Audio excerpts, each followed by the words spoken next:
ایک دفعہ کا ذکر ہے کہ ایک خوبصورت سے گاؤں میں علی نام کا ایک پیارا سا لڑکا رہتا تھا۔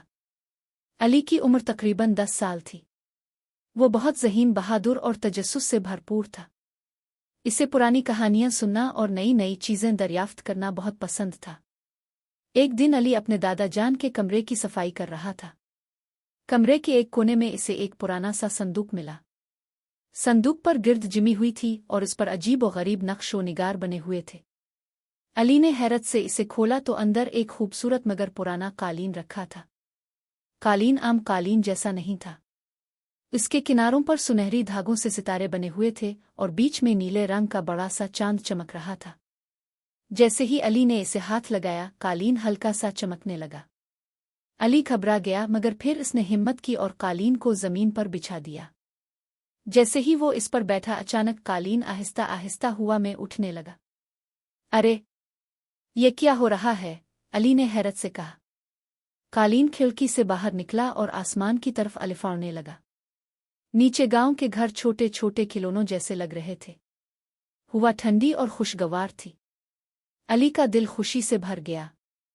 کچھ ہی دیر میں قالین اسے ایک خوبصورت جنگل کے اوپر لے گیا۔ جنگل میں ہرے بھرے درخت، چہچہاتے پرندے اور رنگ برنگے پھول تھے۔ مگر اچانک علی نے دیکھا کہ جنگل کے ایک حصے میں آگ لگی ہوئی ہے اور جانور خوفزدہ ہو کر ادھر ادھر بھاگ رہے ہیں۔ علی نے فوراً قالین سے کہا، ہمیں نیچے جانا ہوگا۔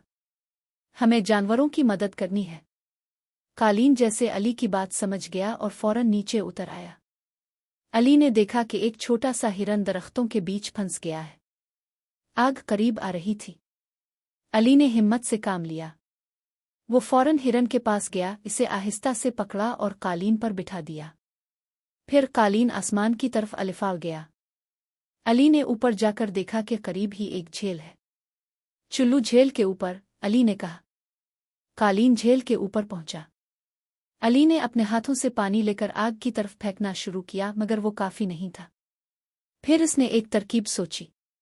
وہ قالین کو جھیل کے بالکل قریب لے گیا تاکہ قالین کے کنارے پانی میں بھیگ جائیں۔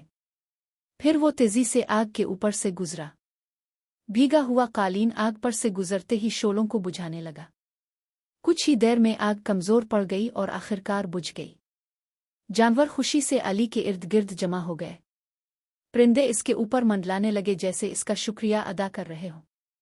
اسی وقت جنگل کا ایک بوڑھا کچھوا علی کے پاس آیا اور بولا، بیٹے، تم نے بہادری اور عقل مندی کا ثبوت دیا ہے۔ یہ جادوئی قالین تمہیں اس لیے ملا کیونکہ تمہارا دل صاف ہے۔ یاد رکھو، اصل جادو قالین میں نہیں، تمہارے اچھے ارادوں میں ہے۔ علی مسکرایا۔ اسے احساس ہوا کہ طاقت صرف تب خوبصورت لگتی ہے جب اسے دوسروں کی مدد کے لیے استعمال کیا جائے۔ قالین آہستہ آہستہ دوبارہ آسمان کی طرف الفاڑنے لگا اور علی کو اس کے گاؤں واپس لے آیا۔ جیسے ہی وہ اپنے کمرے میں اترا، قالین پھر سے عام سا نظر آنے لگا۔ علی نے اسے احتیاط سے تہہ کر کے واپس صندوق میں رکھ دیا۔ اب وہ جانتا تھا کہ یہ راز سب کو نہیں بتانا چاہیے، بلکہ جب بھی ضرورت ہو وہ اس قالین کی مدد سے کسی کی بھلائی کرے گا۔ اس دن کے بعد علی پہلے سے بھی زیادہ مہربان اور مددگار بن گیا۔ وہ جانتا تھا کہ اصل ہیرو وہ ہوتا ہے جو مشکل وقت میں دوسروں کے کام آئے۔